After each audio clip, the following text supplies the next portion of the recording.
Hello there, my name's Card. I'm a long-time progressive community organiser and activist.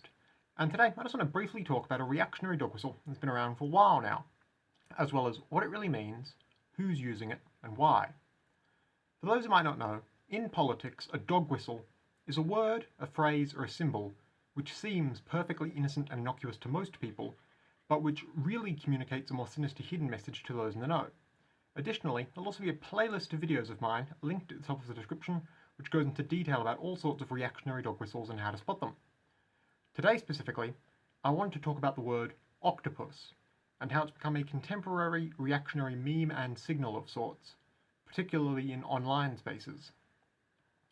A lot of the online far-right congregate most of the time on dedicated reactionary forums and image boards where they're free to be as openly bigoted as they want to be.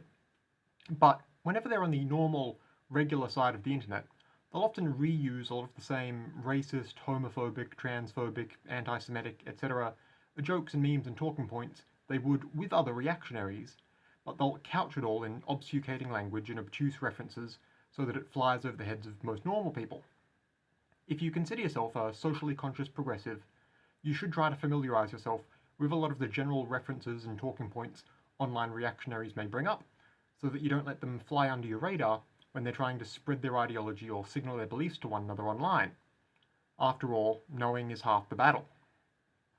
To this end, one of the ways alt-right types will attempt to signal their reactionary beliefs to one another without most normal people catching on is by pointedly and specifically using the word octopus, or by invoking octopus-related imagery. This is an allusion to the 8-tentacled water creature, of course, but in a reactionary online context, the word octopus is also widely understood to be an anti-Semitic euphemism. Octopus imagery has actually been being used as part of an anti-Semitic trope of sorts for over 100 years at this point, and nowadays it's mainly just online far right-wing types who keep that going. The use of octopus as an anti-Semitic term is an allusion to a number of stereotypes about Jews. A real octopus is slippery and probably unpleasant to interact with, and the whole 8 tentacles thing ties symbolically into the untrue conspiracy theory about Judaism being behind every bad thing everywhere at once.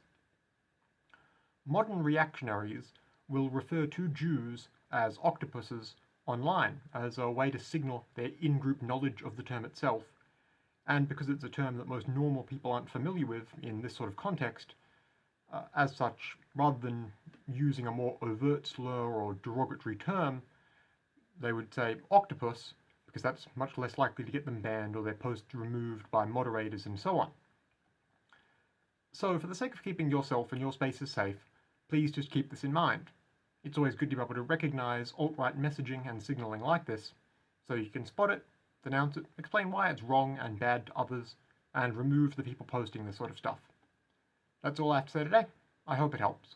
Once again, my name's Card. If you want to hear more from me, especially more about emerging or obscure reactionary dog whistles and how to spot them, feel free to subscribe to this YouTube channel, or just take a look at my other videos. Goodbye for now, and stay safe out there.